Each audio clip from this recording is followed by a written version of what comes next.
You ask Tiger to calculate. This deals with linear inequalities with one unknown. The final result is m greater than -1. Let's solve it step by step. Group all constants on the right side of the inequality. Add 6 to both sides.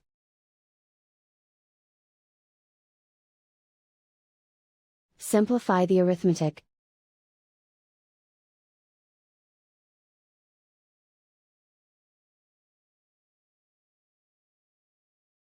Isolate the m.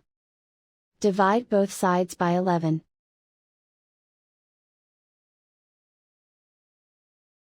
Simplify the fraction.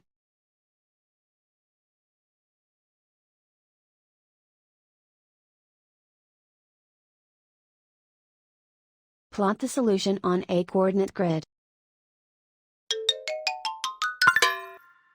And so the final result is m greater than -1.